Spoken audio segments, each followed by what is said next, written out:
Hey YouTube, hi.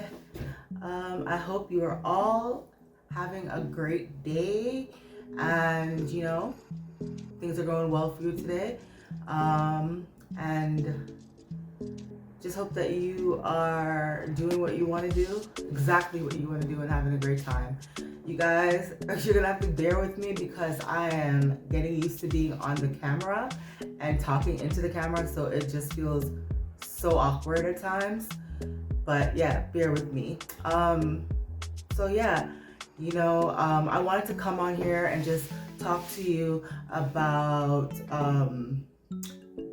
lessons that I've learned while traveling. And I actually made myself some notes because I felt like when I got on here, I was just gonna be stumbling all over the place. So I wanted to just naturally do it, but I just feel like I would be pulling up a blank on here. So I did myself a favor and made some notes. Look at my notebook, it's so cute. It's pink and gold writing. I love notebooks actually. I started a hobby like collecting notebooks, like really pretty ones. So yeah, that's one of my things that I like. I discovered that I like. I love really pretty books and notebooks. But yeah, so I wanted to share with you some lessons I've learned from past trips or traveling, and hopefully can help you on your journey traveling about, whether it's international, domestic, or just in your neighborhood. What are some dream destinations that you would love to go to? I think right now my dream destination is Japan. Well, my son has been talking about it a lot, and he just naturally learned how to use chopsticks, and so he likes everything Japanese. And he's actually we've been talking about going to Japan sometime next year. And surprisingly, the school he's in a film school, a film high school, and they have some program where they can go to Japan next year for a month. So in the summer. So I don't know. We'll see what happens. But yeah. So I think Japan is on our list to go.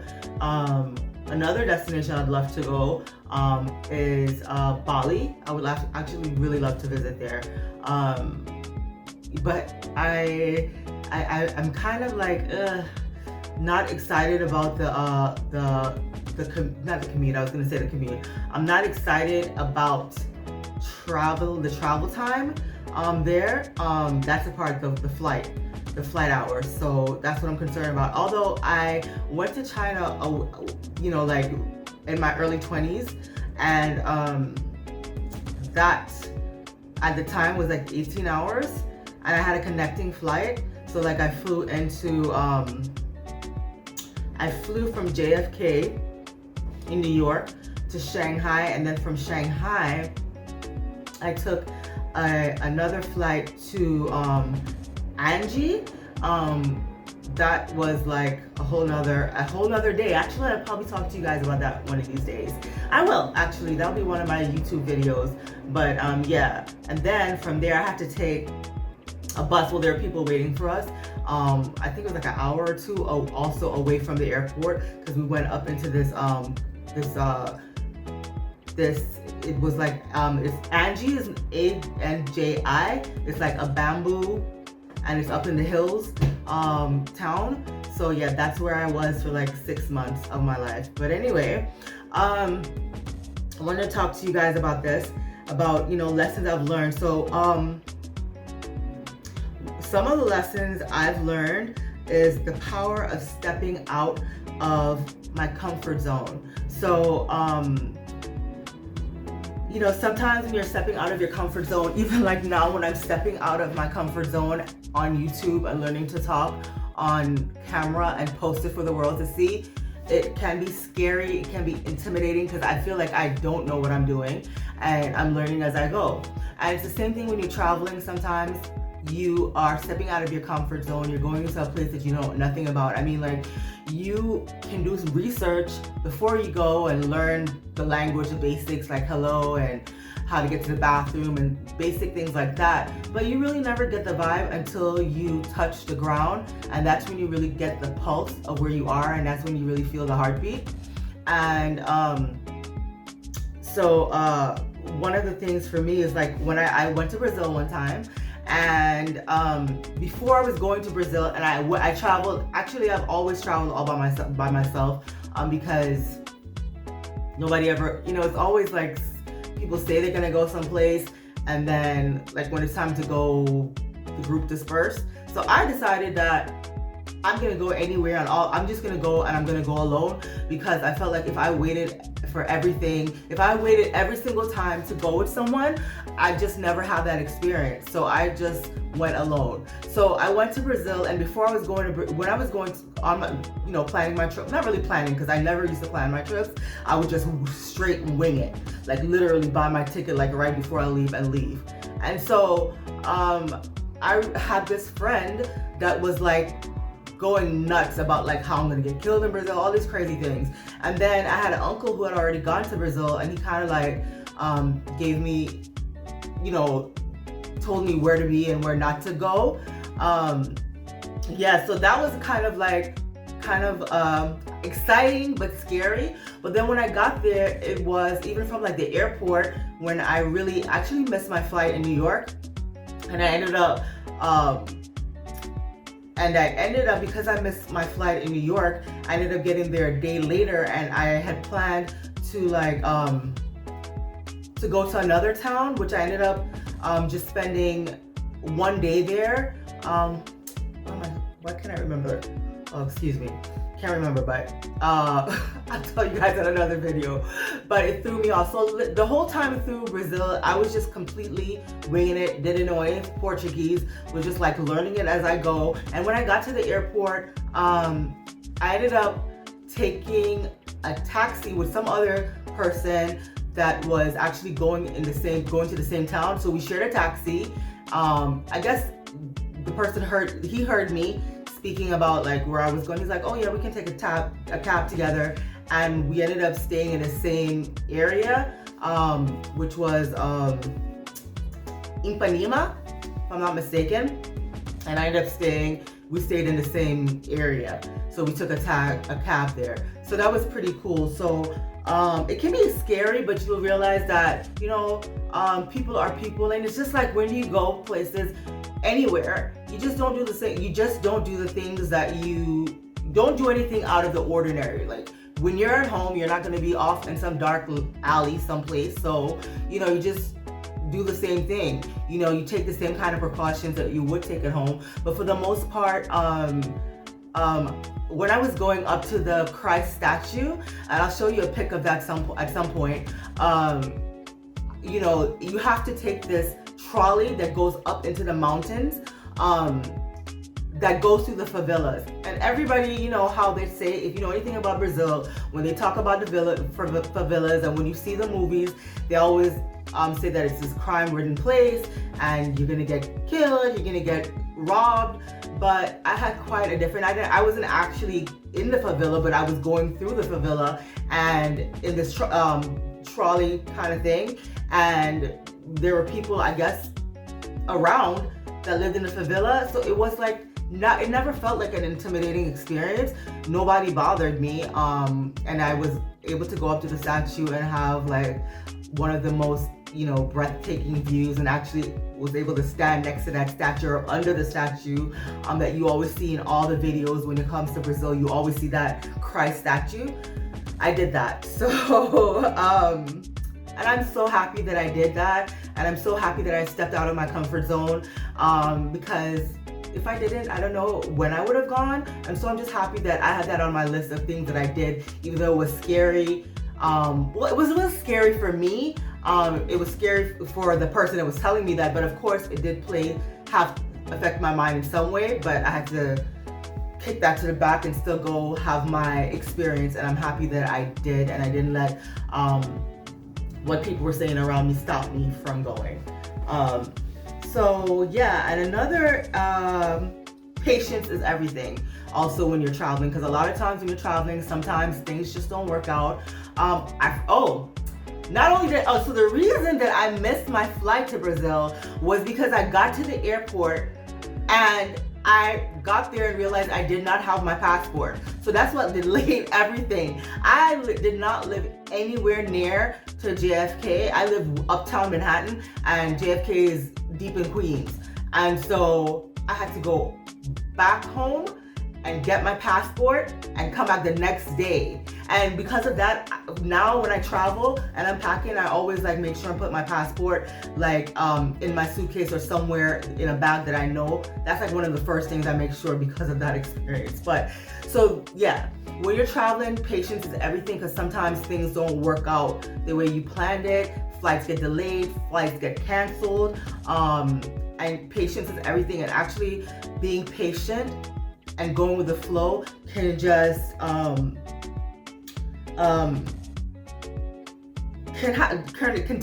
turn into opportunities. That's what I wanted to say. So like when I was flying from Trinidad, which Trinidad is my roots, it's Trinidad and Tobago. That is where my family, my mother and father, they're from. So one time I was flying from Trinidad back to the States, but I had to connect through Grenada. And for some odd reason, the flight was delayed for an extensive amount of hours. It's like my flight landed there like in the morning time, and then the flight was delayed until like, I don't know, like 5, 6 o'clock, 7 o'clock in the evening. It was this enormous gap of time. And because of the way the airport in Grenada is, I don't know how it is now, I'm sure they probably made some changes. We were kind of just like outside of it, like you come into the airport and the way that you get your baggage and you check in is kind of like outside and inside at the same time. But anyway, so had I been angry and just like, oh my God, my flight is delayed 8 hours, what am I gonna do? I would have missed the experience that I ended up having. So I ended up connecting with this other woman who was also going to be on the same flight as me. And she is from Grenada and she's from Carrico, but she was, so she was in Grenada and we were gonna take the same flight back to the US, but she was also delayed. So we ended up, there were like some shopkeepers, I don't know, we left our bags with them. The shopkeeper was like, they have like these outside shops, and for some reason there were no lockers or anywhere for us to put our things. But this particular shopkeeper told us that we could, or store owner I should say, we could leave our luggage, our suitcase in that shop and go. And we left our luggage there. We got in a taxi. This woman knew Grenada, I guess. And so we went from the airport to the beach, which wasn't far, and the beach was absolutely beautiful. I always said I would go back to Grenada and spend more time. It is beautiful, crystal clear water. The water was so warm, and then when you could step all the way out, as far as you really go far out, and you're still like, the water's still not even waist length, and it was so calming. So we ended up going to the beach, hanging out on the beach for a while, then going to a mall that was not far from the beach, having lunch, hanging out there for a while, coming back to the beach, and then finally going back to the airport. So had I been, annoyed about missing my flight, about the flight being delayed, I would never have had that experience. So that's an experience I'll never forget. So, being patient is, when you're traveling, is key, because a lot of times, or not sometimes, things just won't go the way you planned or the way you hoped it would go, and you kind of got to learn how to go with the flow and stay calm. Another lesson I want to share that I've learned is that people are more alike than different. Wherever you go, you'll find that people are more alike than different. When I went to Mexico, I bonded with a few shop owners. Coffee. I'm a coffee lover. I am a coffee lover, diehard coffee lover, and I really love good coffee.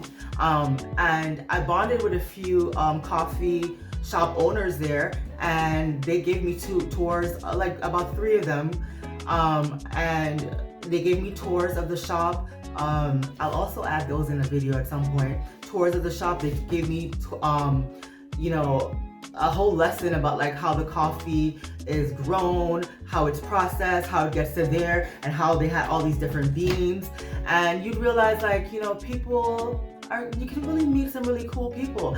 And the thing about Mexico too, I shouldn't say a lot, but some of their things are similar, like tamarind, which is a fruit. I'll show that in another video. A fruit that they use for a lot of, Mexicans use a lot of tamarind. And it's in Trinidad, we use a lot of tamarind as well for like a dish or a snack that we call pulori. We use the tamarind sauce. We use something that we call tamarind balls, and Mexicans also have a tamarind ball. That's a Mexican tamarind ball, but it's just like the tamarind in Trinidad. And it's funny because like I've seen some Mexicans that actually you can't tell that they're Mexicans. They look, well, it depends on where you are, but they actually, like, you couldn't tell unless they start talking. They actually look like Indian Trinidadian people. Like, you wouldn't think that they were Mexicans unless they open their mouth. I have come across some of those. I feel like in Mexico, I think people are very diverse in the way they look depending on where they are. You have like some Mexicans that are like Afro-Mexicans, some that look Amerindian or Indian, and then you have the Mexicans that look, you know, very Caucasian, and I wasn't even aware of that until I was like in Merida, Mexico, and you had a lot of Mexicans. If you just saw them, you would think that they were European, but they weren't. They are Mexicans born and raised there. I'm sure there's some kind of backstory to that, but you'll be surprised that through food how you can connect with people, and sometimes in a lot of places you'll be surprised to see like how foods can be so similar even though we live so far apart. So yeah, that's what I want to take the time to share with you guys today. That traveling can be a blessing. It could be I feel more well-rounded that I've had some of these opportunities, and now I get to share these experiences with my son, and he gets to go with me on adventures. And hopefully we'll probably, you know, we get to go to Japan next year, because that's something that he's really wanted to do and he's been talking about a lot. So yeah, I just wanted to come on here and just share with you some lessons that I have learned from traveling, and hopefully these tips or experiences that I had can help you on your future journey or experiences in travel. So yeah, I hope that you guys have an awesome day, and like, subscribe, and comment of some places that you've gone to, some places you plan on going to. I'd love to hear and learn from you as well. So yeah, you guys have a great day, and I'll see you soon.